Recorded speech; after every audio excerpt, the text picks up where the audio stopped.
What I thought I would do is share today about one of the aspects that we talked about within play. And we have talked a lot in this group about play. First, we kind of started with how to think about play in your house, and then how to think about play on a play date. And then we talked about play within patterns of how to think about creating play patterns, which just as a um, to help you remember or a reflection back on that talk, really the two main focuses of play are doing something together, a more simultaneous, same thing, same time, or doing things in a back and forth way of I'm going to send something to you, you're going to send something back to me.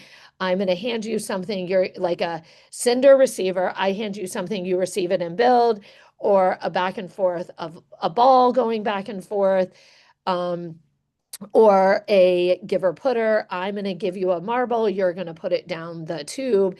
So if you think of play essentially as that aspect of there's those simple patterns are really how you could get any engagement going with your own child or in a play date situation. What the big piece that I want us to think about, and this is the piece we were working on with teachers at a higher level of differentiating between creating little problems and how to vary up a pattern. So we're just going to break it down into each aspect. I'm going to do in a separate little talk here.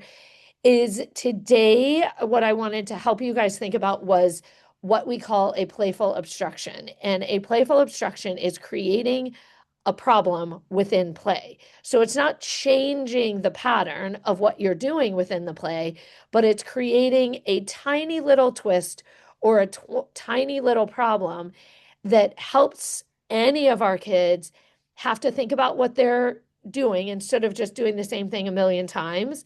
It helps them think about, oh, wait, that's a problem. I have to solve that problem, or that's a twist. I have to think about that twist and integrate it into my idea of what I'm doing.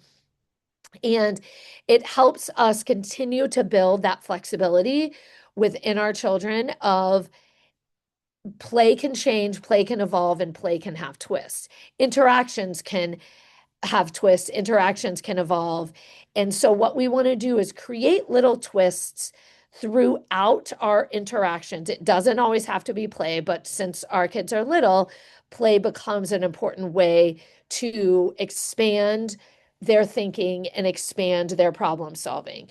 So our goal is really, as our goal is with all of our kids, is helping stretch their flexibility and helping stretch their brains in more thinking about a gray area, flexible way of thinking rather than a very static black and white of I can send a marble down a tube. I can send a marble down a tube and I get the same kind of reaction, the same cause and effect every single time.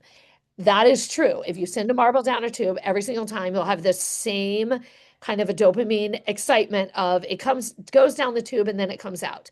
But what we want to do is help our kids see that even a very simple pattern like that, where if I'm engaging with the child, we're doing in that for a marble, it might be a back and forth where I get the marble as it goes down the tube, I get the marble, I hand it back to the child, they send it down the tube, I get the marble, I hand it back to the child.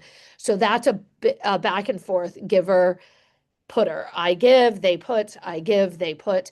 So in realms of that works and they understand the pattern and they understand the regulation of that pattern, but then we move from engagement into what we don't want to move to, which is just a product. They're just doing that as a product of a cycle. So what we always want to work on is keeping that engagement alive. And what is like by definition, an engagement is an evolution of two people working together. So an evolution of a dance, which is what we talked about in terms of play. Play is always a dance of two people or a dance of three people. And we're always thinking about how our actions connect, relate, and to another person, and how we have to adapt our actions to the actions of another person. So if we think on a high level in a dance, maybe we're dancing the same thing at the same time, but I have to make sure I'm going at the same pace as the other person. I have to make sure we're doing the same dance, or I have a part in the dance, they have a part in the dance, and one of us is leading the other one and the other one is following, but we are connected. If we're just sharing space, which is what we call parallel play, we're just dancing and we're just moving and doing our own thing, but we're sharing space.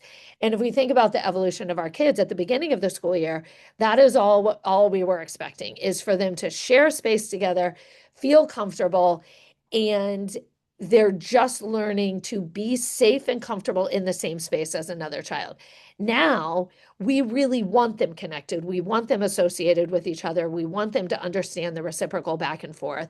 So that's why we move to these play patterns where they're moving together as they dance, or they're dancing as partners and they're having to adapt to each other. What happens in typical life, in interactions or in play, is little tiny problems come up all the time, and we have to adapt to them, we have to solve them, we have to move around them.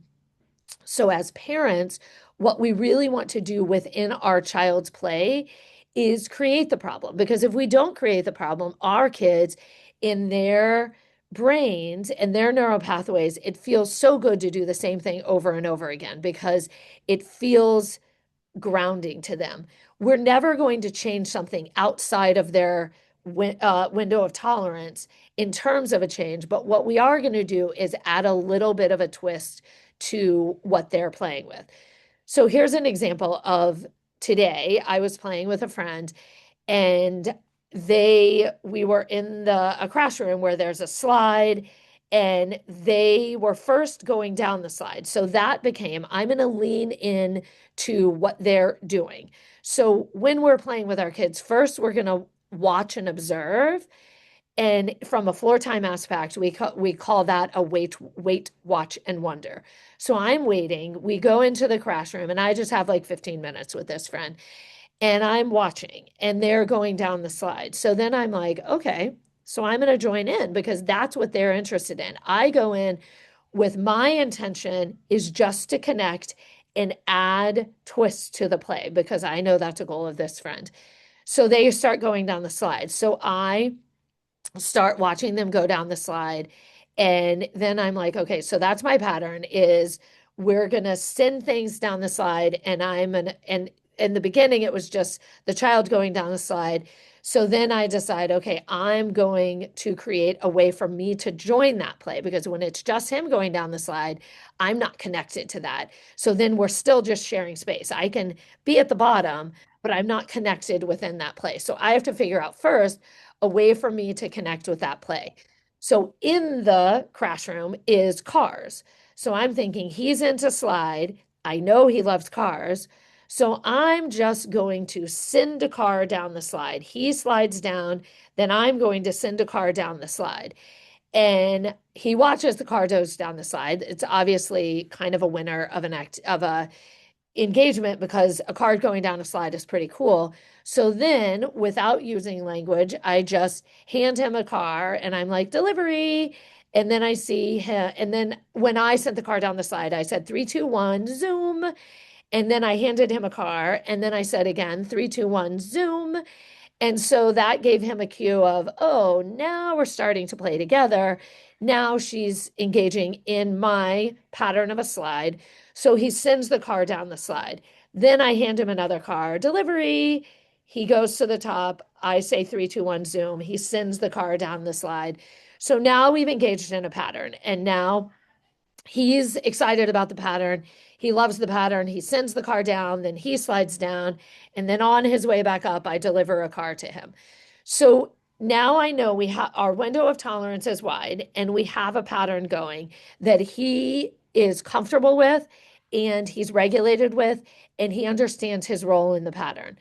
So then I want to think about what can I do to create a tiny little play obstruction or a problem within that play that's not going to disrupt the pattern of I give him a car, he moves it down.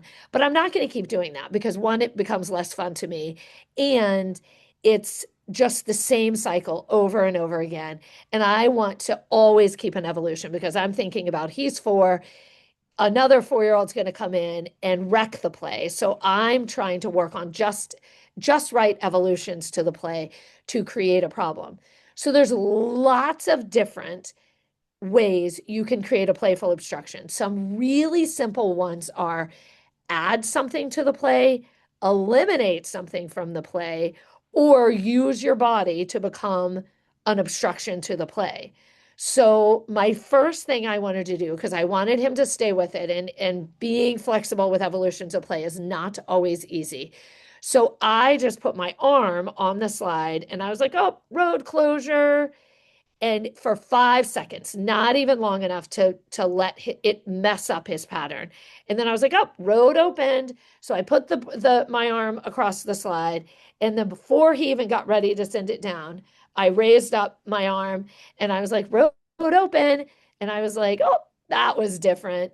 And so he did the same pattern. I handed him a car.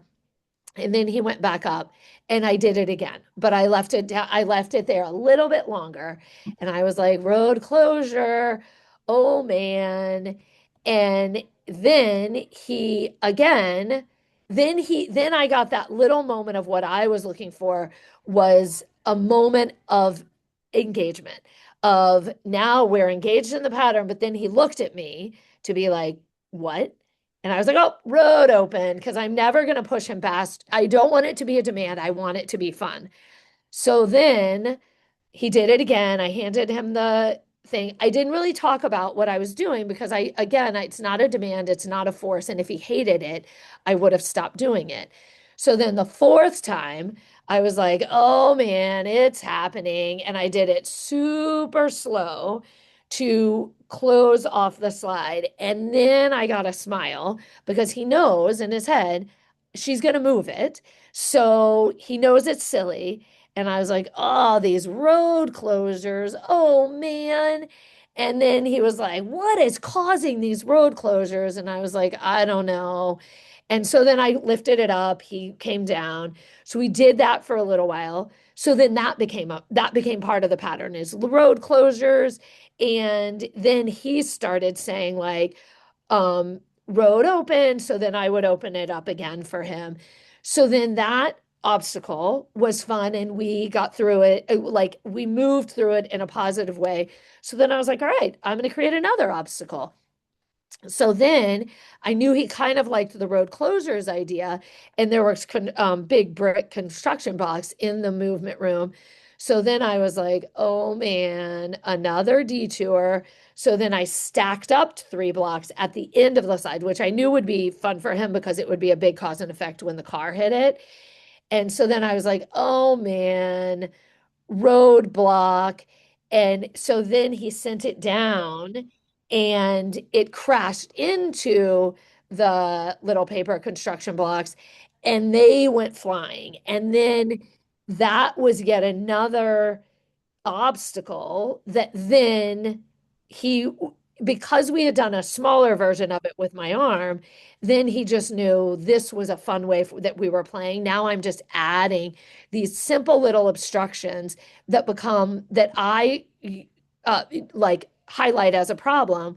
But now he knows the pattern, so it's nothing that's going to actually mess up the pattern except just give it a twist. So then I put up the 3 blocks, he would knock them over, and then I'd put up the 3 blocks, he would knock them over. So then I was like, oh, my arms are so tired. So obstruction 3 was now I'm tired.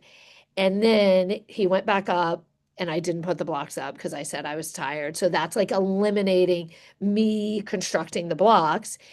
And then he was like, wait, where's the road closure? And I was like, I don't know.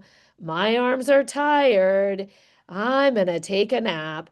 So then he went and got the blocks, built the thing. I then got a car and sent him down. And I was like, wait, you're the builder. I'm the car guy. And that was a little confusing. That was like almost like an edge plus two over an edge plus one of like the building. He solved the problem. He added the construction blocks. And then I could tell that I was about to tip over because he really liked sending the car down. And so I was like, oh, so then I sent it down, it crashed. And so then I'm reading his cues of that he wasn't loving that. So then I was like, wait, I'm going to build one for you. And so then I built one for him. He sent his car down, it crashed. We laughed. And then without telling him, because now I'm just seeing how he's going to flow with the problem, I got a car and I went to the top and waited. And I was like, oh man, I hope there's no road closures. And then he read that situation, read that moment, put the 3 blocks down for me. And then I was like, yes, I'm so excited. Now I get to crash it. So then I did the 3, 2, 1 and I crashed it.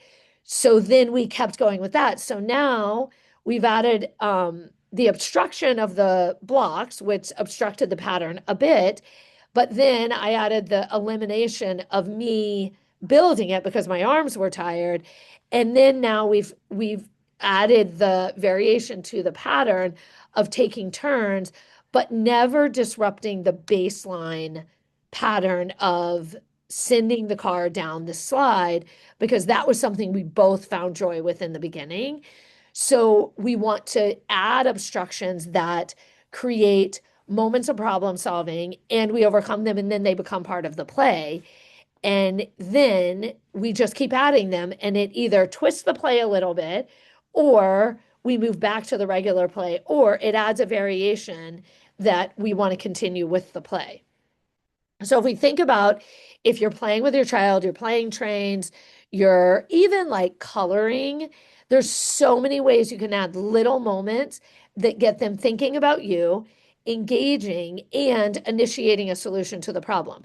Let's say you're like here, there's a lot of like walking down the hallways. And so if you're with you always want it to, all these obstructions you want to be within a window of tolerance that they can find successful.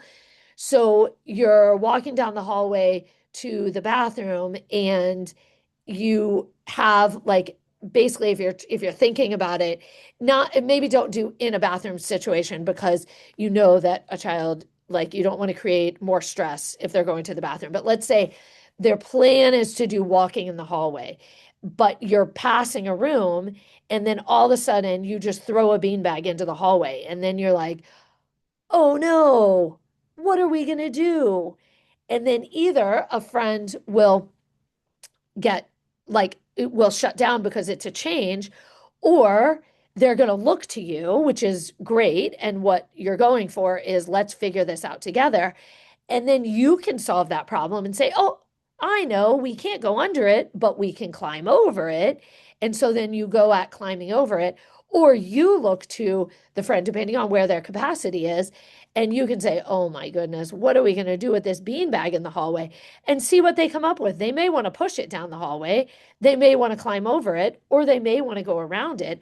All fine. It's just adding little blips to keep their brain in the moment and to keep those zigzags happening from just thinking, because the more you just do something, the more your brain isn't connected to it. It's just doing it out of habit.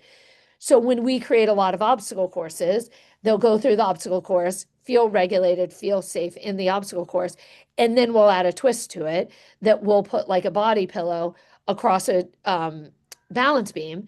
And then we're like, oh man, snake on the balance beam.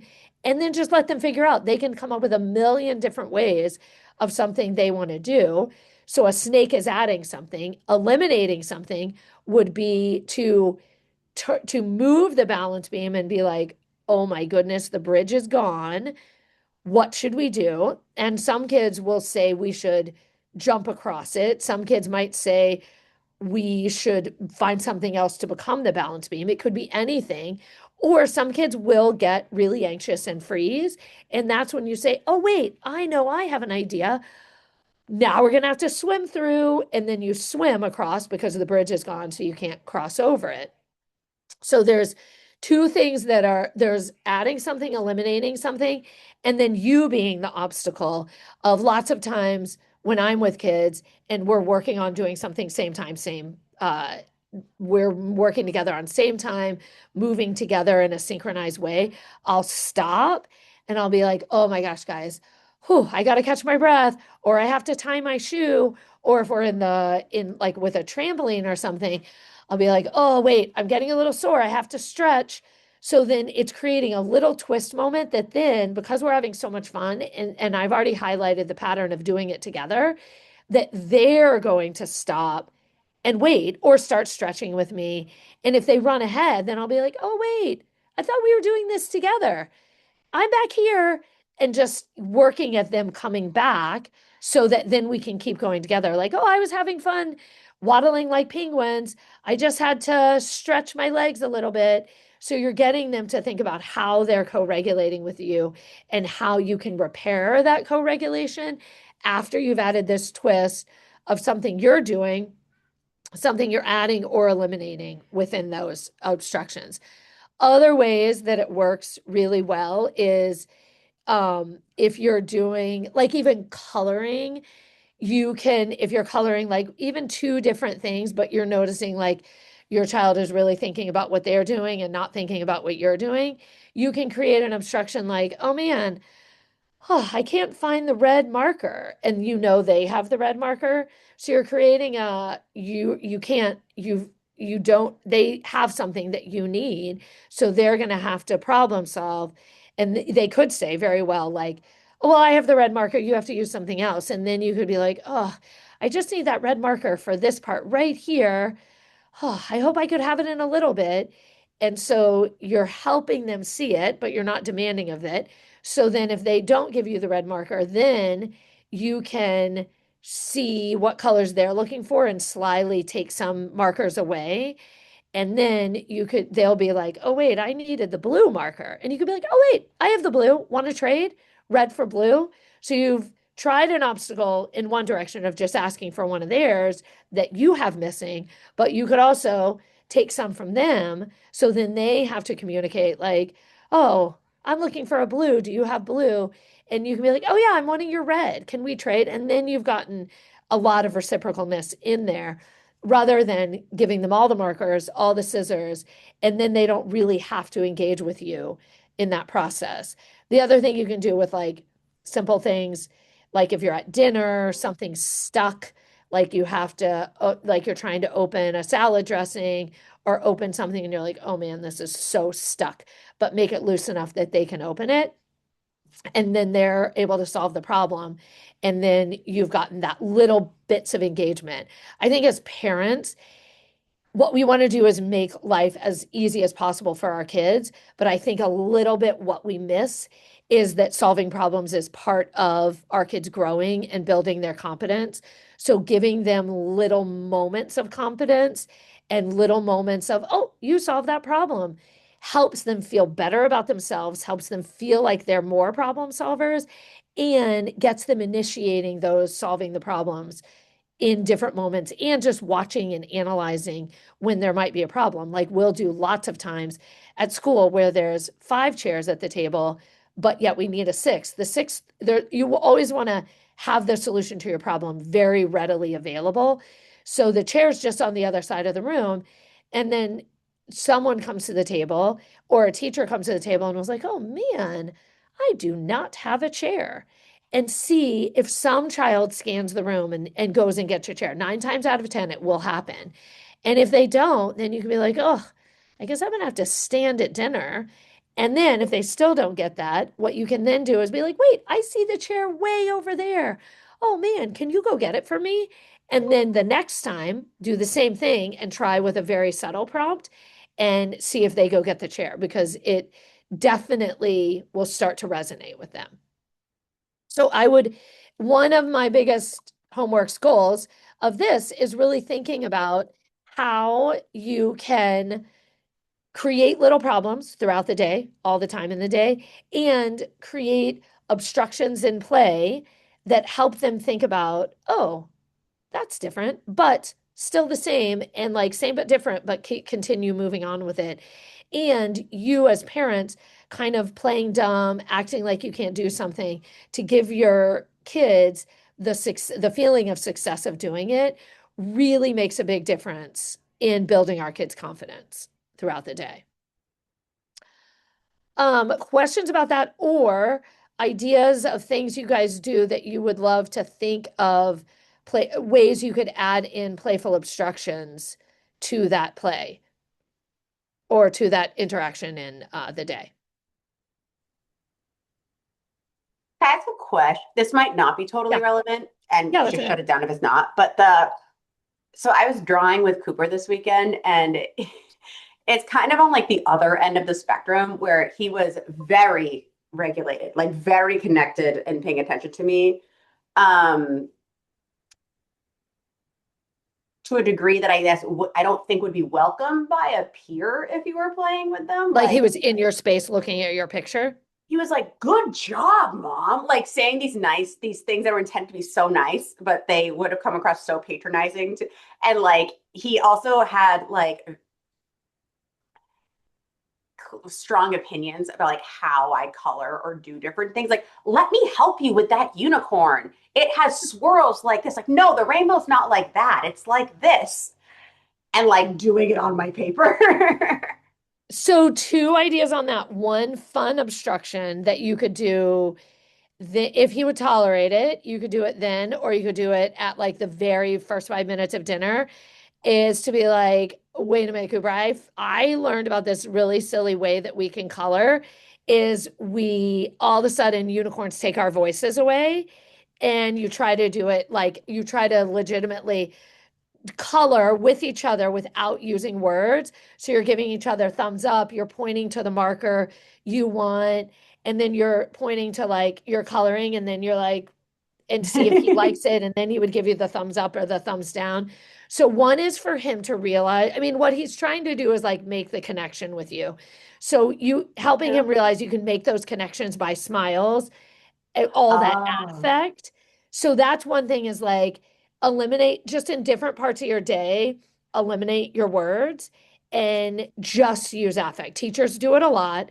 And so that's a fun way to get them communicating without using words.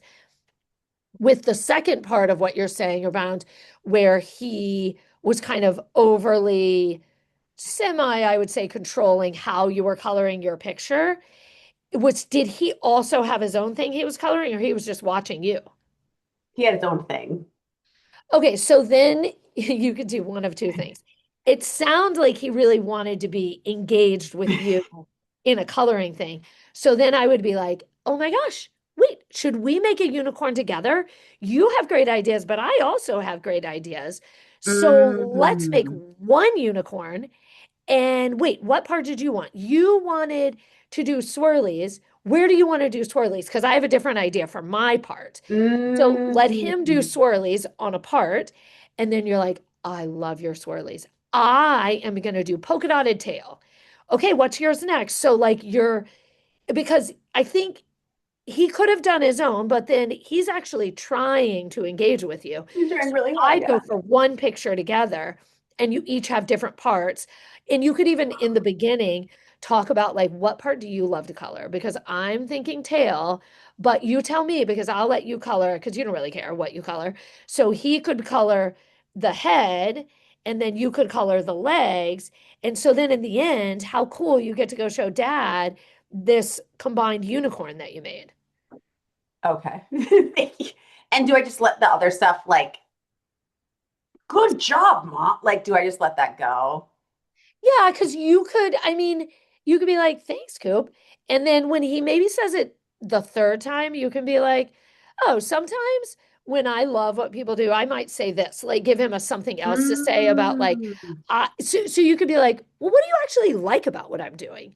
So you know how like there's that parenting thing of you don't say good job, you say like, I like your XYZ.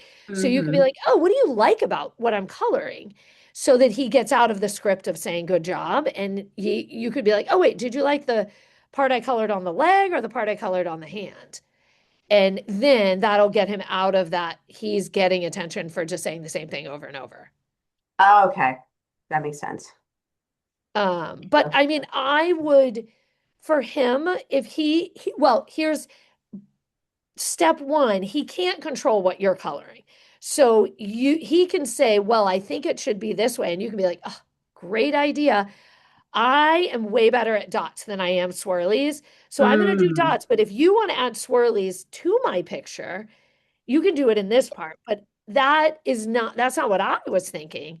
So give him like ownership of like he had a great idea, hmm. but you really like your dots and you think about yourself as another 5-year-old. They don't want to be told what to color. So you want to hold tight with yours, but hear his idea and be like, wait, I do love the idea of swirls. I'm finishing dots. And then do you want to tell me where to add swirls or you can add some swirls for me?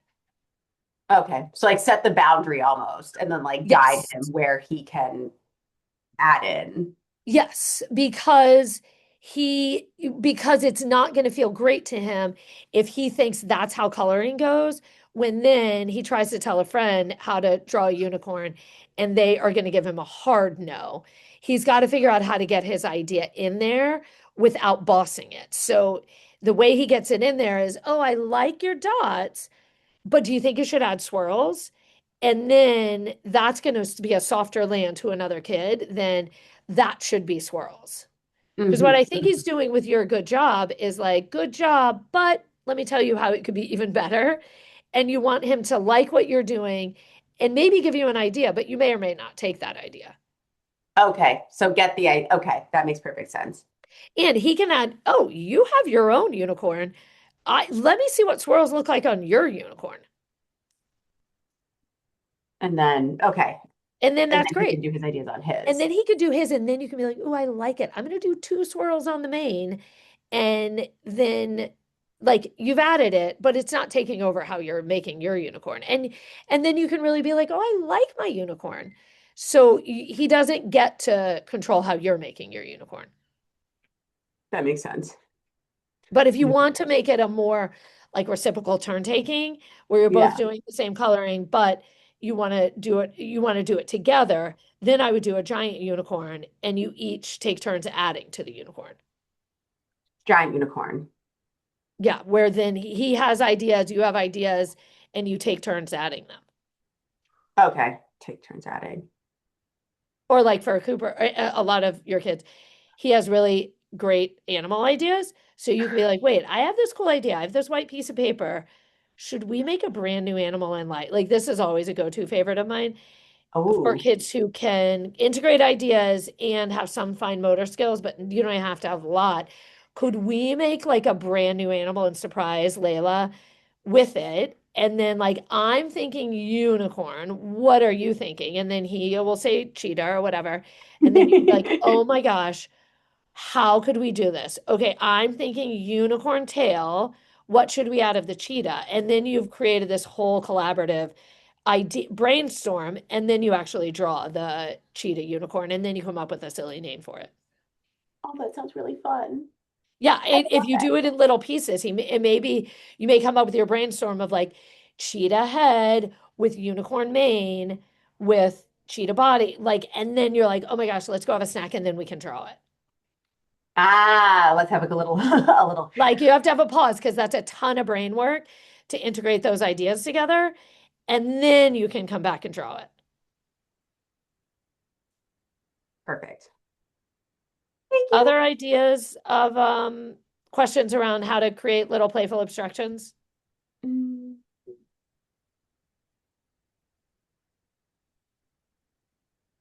What if siblings come in and create their own They obstruction? are the playful obstruction. And so then Yeah. you are like, oh, Leila, you can be the this.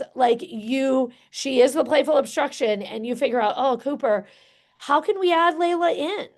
And then you figure out how she adds in. And if Layla does not want that job, then you can be like, oh man, Layla, Cooper and I already had a plan. So you can be the Mm, deliverer or the picture taker, which takes her, like, separates her a bit from it. So give her a job that, like, Cooper's able to, within his capacity, take on. And hmm. you can help with that job, or give her a job that has her sharing space without actually being part of the pattern because it's two very different things. Our kids are way safer or way more comfortable if like a person obstruction is just sharing space at first and Yeah. then joins into the pattern. Okay. Okay. And if they're like, no, Layla should go in the toilet. Like, Well, that's not it. So then you can be like, oh, wait, Cooper, I know Layla just wanted to come and play, so she can do my job with me, and you can keep doing because he's saying she wants to go in the mm, toilet because it messed up your play. So you can be like, uh-huh. oh, wait, Cooper, we have so you mirror that back to him and say, Layla, we didn't expect Layla to come, but guess what? She's going to Mm, do my job with me, so we can keep playing, and she's just going to help me with my little part. So you mirror back, like, yes, she was unexpected. That was a surprise. But we can say, Layla, we were in the middle of something. So he's sharing the message of don't mess up my play, but in a more positive way. And then you can be uh-huh. like, Layla, come be my partner. Okay. And then we're like, And then you and her together handing the car. Like you're doing a pattern with her that is separate from you and Cooper's. So be uh-huh. like, Layla, can you go find the cars everywhere and bring them over to me? And then you're doing the same pattern of handing the car to Cooper. Uh-huh. Uh-huh. Uh-huh. Perfect. So you then have two, you're toggling two patterns, but that's how to keep him engaged in the pattern and allow her to be a part of it. So all they're doing is sharing space. Okay. So if he doesn't have a constructive idea, just make it so you're doing patterns with both of them and like Yes, preserving the pattern. exactly. Okay. Perfect. And if he is saying something like she should go in the toilet, you can be like, I see it would be really hard for her to join our pattern. She's going to help me. So that means he does not have the capacity to come up with an idea. So Yeah. don't force it. So then create something immediately for her to do. Okay. Okay. Thank you. Yeah, of course. There's a handout that we created around playful obstructions with some great ideas that I'm going to add in ideas that people had from Friday. So I will send that as well to everyone. But if anyone has any last minute questions about playful obstructions, I can take that also. I think generally I'm just wondering about like the obstructions that are actually more organic. So as opposed to like imposing the obstructions, like navigating the obstructions that occur mostly related to siblings. But So, I mean, I think you have to mitigate some of those obstructions because, again, we are trying to create obstructions so they can be more successful yeah, in natural yeah, organics obstructions.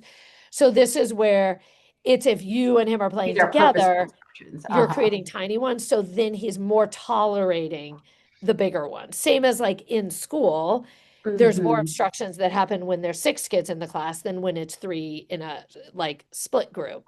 So Yeah, we're creating little ones to build their confidence to handle the big ones. that makes perfect sense. Okay. That makes perfect sense. So you still want to, yes, there are the big ones, and you can highlight like, whoa, Layla was such a surprise. I wasn't expecting that, Cooper. Maybe Layla, you can come join me for a little bit because we're right in the middle of this thing so that he doesn't feel like she ruins it all the time, whatever. It'll turn into like a negative spiral. Uh-huh. Uh-huh. Most definitely. Okay, that makes perfect sense. That makes perfect sense. So we need to add. Yes. Add little ones in moments of great connection so that he's getting more and more used to them for later organic ones.